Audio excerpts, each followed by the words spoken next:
KSAN San Mateo. Catch every play of every 49ers game in bone-crushing stereo.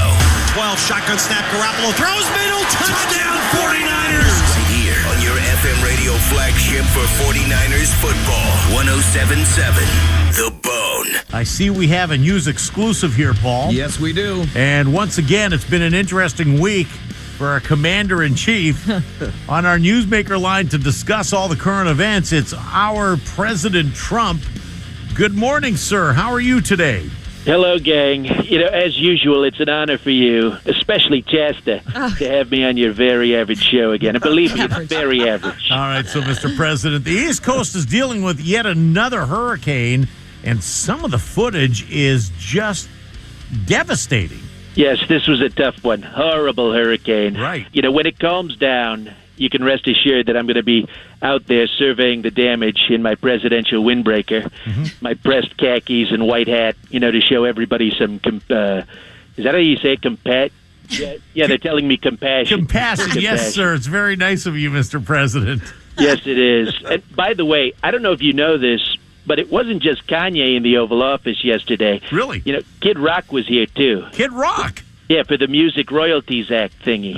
Yeah. I turned to him and I said, Kid, I want you to help out in Florida. And he said, of course, whatever you need. I will be out to help the hurricane efforts. And I said, no, not the hurricane.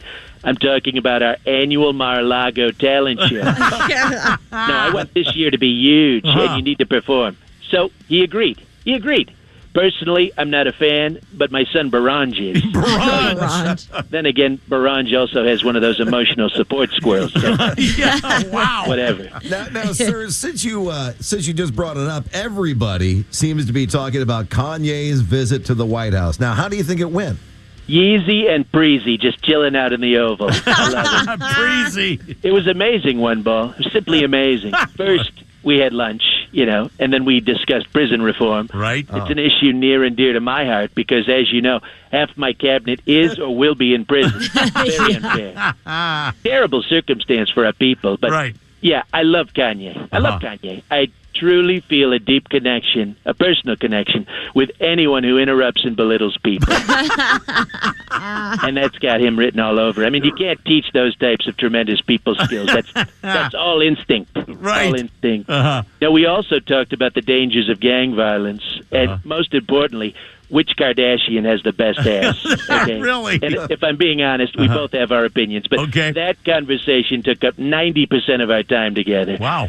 And it was necessary for growth for both sides. Well, now, sir, Justice Brett Kavanaugh is almost done with his first week on the Supreme Court now. He was confirmed last weekend.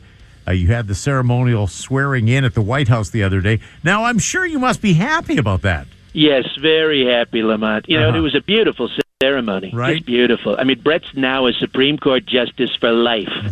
Or until his liver gives out, whichever comes first.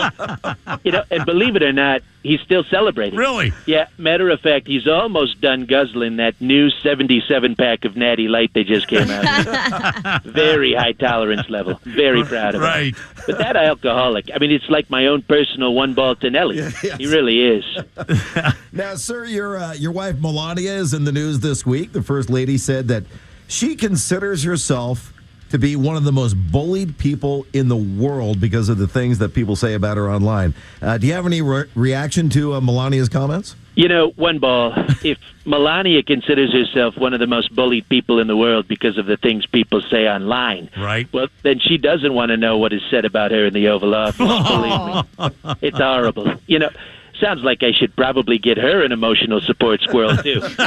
You know, on a side note, if No Tears shampoo works so great, then why does Melania still cry in the shower every morning? Now, Mr. President, we heard that your United Nations ambassador, Nikki Haley, just announced that she's leaving your administration at the end of the year. Right. What's the story on Ms. Haley, sir? Well, I will tell you, Nikki Haley did a great job at the United Nations. You know, she's smart, articulate, And believe me, she is a solid 7. Believe me. Now, look, a 7 is nothing to sneeze at when you're talking about the United Nations because, frankly, they have some very ugly people there. Horrible, horrible body odor. Believe me. You also said your daughter Ivanka would be dynamite, and that's a quote as far as replacing her as your new UN ambassador. Now, is that right? Yes, and she'd have the best legs of the entire General Assembly. Hands down. Hands down. Not only that, Ivanka has sold millions of handbags. Millions. Right. Name one other ambassador who's done that. You can't. I don't think I can, yeah. And Ivanka has a tremendous foreign policy. Now, what is her foreign policy, sir? It's whatever my dad says is great. All right. With that, we're getting the wrap-up sign. Thank you for calling in, sir. Yes, of course. Next stop for America's president is fixing the stock market that Obama somehow managed to destroy. So you'll have to excuse me. God bless Trump and Chasta's rump. And Chasta's rump. There you go. All right. Thank you very much. Thanks, Our Alan. President Trump. Yes.